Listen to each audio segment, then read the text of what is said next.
This is the second side, the second lightest colour. I've coloured in a bit of the areas to try and reduce some of the confusion, and I think I've got it worked out.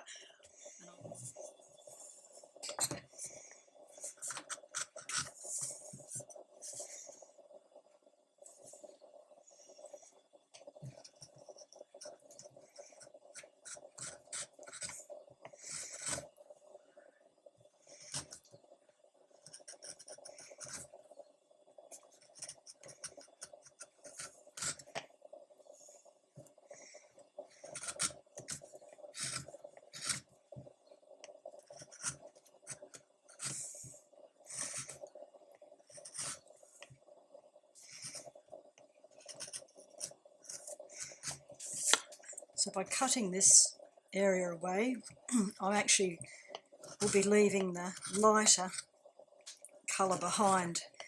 So this overlay is darker, but we've got lighter patches here. I will work my way through these. It's become a bit confusing, this particular one, but if I keep referencing the photograph, we should be able to see what it's like.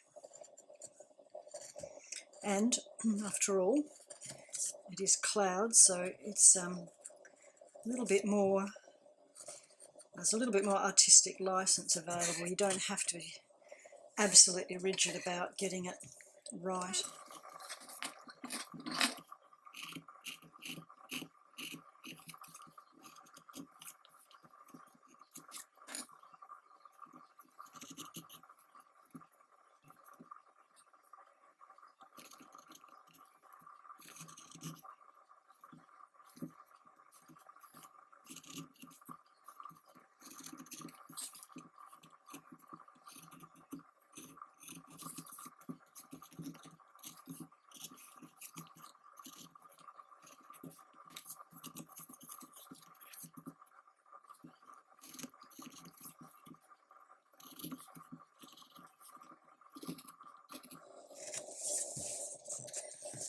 So this area here, it needs to come off.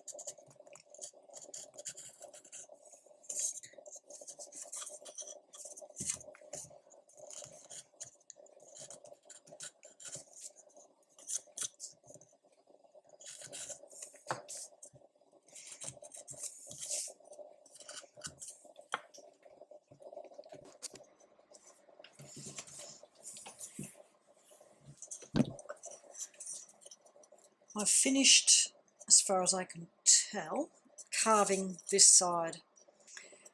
As I print, I may end up taking a little bit more away depending on how it looks. But for the moment I'm going to leave it like this, and when I do a proof run I will maybe make some changes. So this is the end of the second side.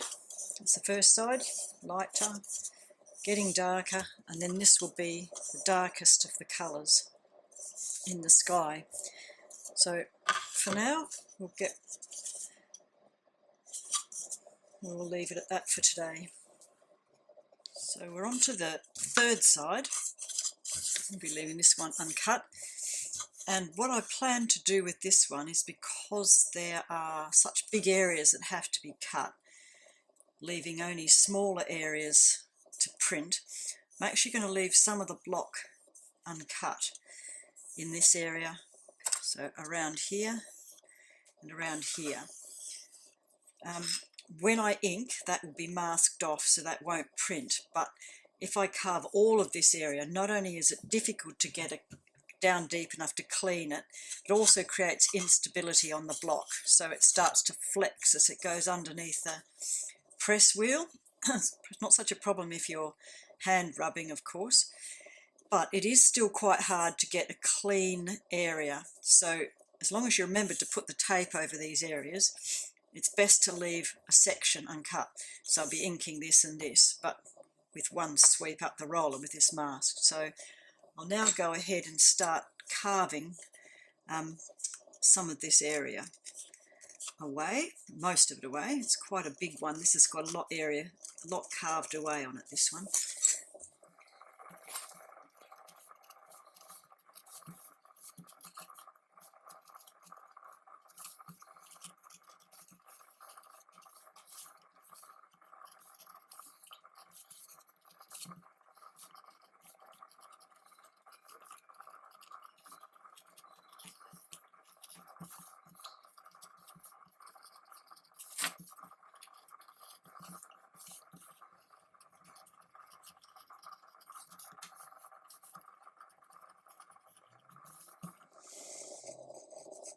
The edges can be refined with the tools later. Just because you cut this line doesn't mean that's the final matter, and they can be recarved to get finer detail. I'm just going around these basic large areas with this tool, and I'll start carving away the areas that need to be taken out.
Now, it's not going to be easy to see, but I want to just demonstrate what I was talking about earlier about the grain of the wood. This here is quite tight and close and is neater to carve. Up the top it gets more open and coarse. I can't get the camera to focus on these areas, but they're actually rather sort of coarse. The wood is much more coarse.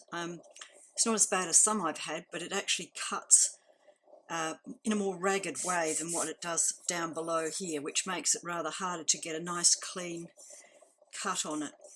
I haven't finished here yet. I've got a lot to clean out in these areas, but I just want to explain what the wood looks like when it's a little bit more open. This is a much more coarse grain through here than it is down here.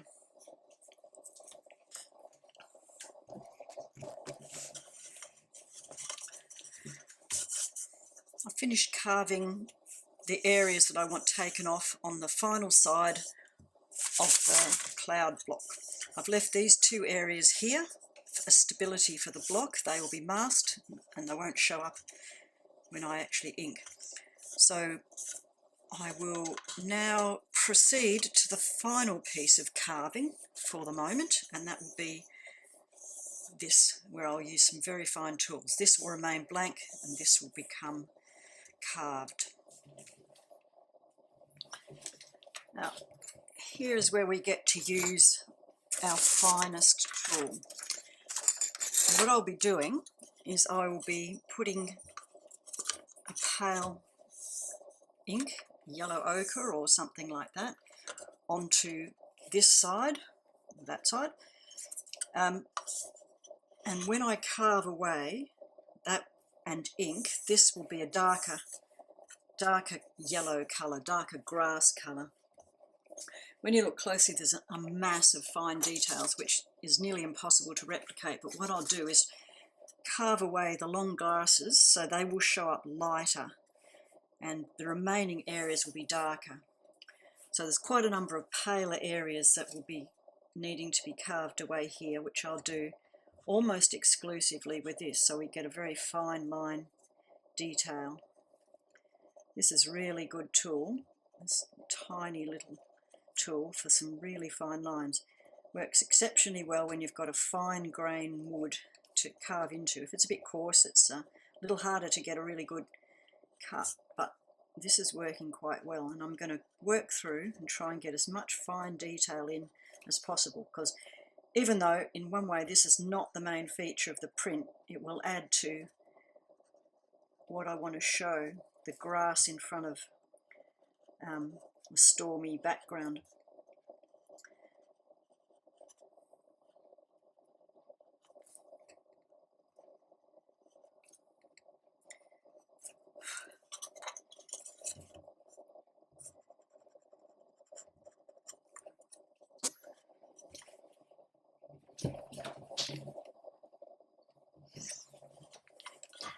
So now we'll be cutting across the grain, and we've got quite a bit of nice control because of that.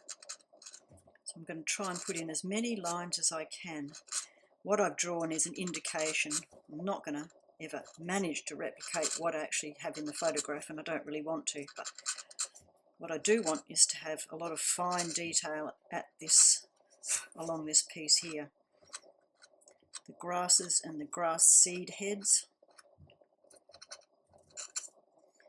And of course you can interpret it however you like. It's up to you to make this picture the way you want it based on what you've got in the photograph. It's a print, and the basis of it is photographic, but it's not actually a photograph, of course. The more detail you put into it at this stage, the better it will look. I actually enjoy this quite a bit more than the bulk removal, which can get quite physical and strenuous. And while it can give a lot of progress in a short time, it's not much fun compared with some of this fine detail work.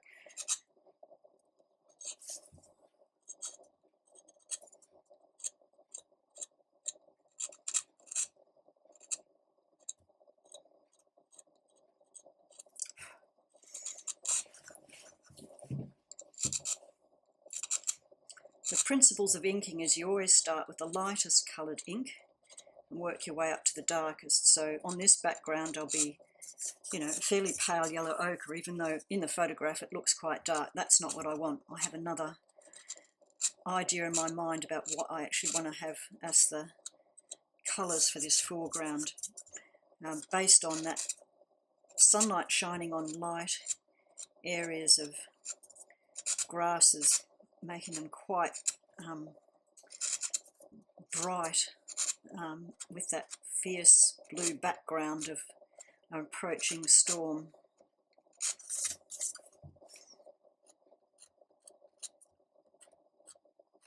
Of course, when you ink this, you'll need to have a fairly thin layer of ink, or it is inclined to go into the fine lines and fill them with ink and then print over. So you're going to have to be fairly careful that I don't over ink this final piece on the grass area.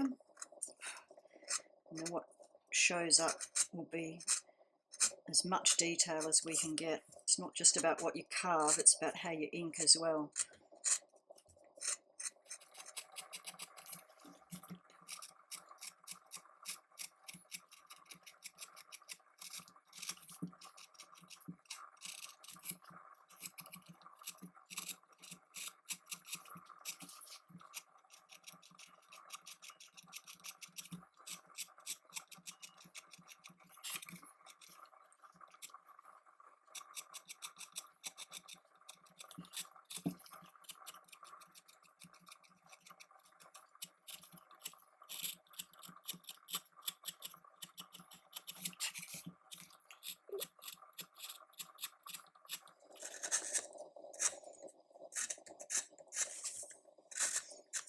This is not the final say on carving. I may ink up and do a proof print and decide that I want more detail, in which case I can apply it then. You don't have to say this is the end of carving the block, because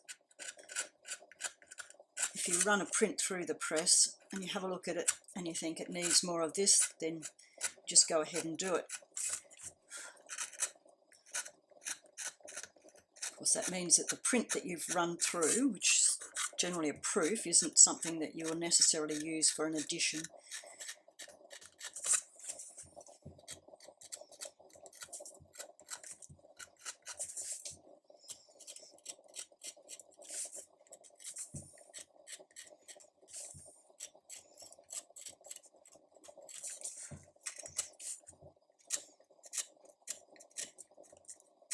Probably better to do less in the first instance than more, because you can't put it back once you've carved it away.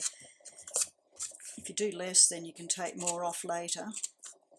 If you decide you've overdone it, over-egged the pudding as it were, then really isn't any going back. Although, in fact, I could actually use another side that I've left blank as an emergency one, which I hope would not happen.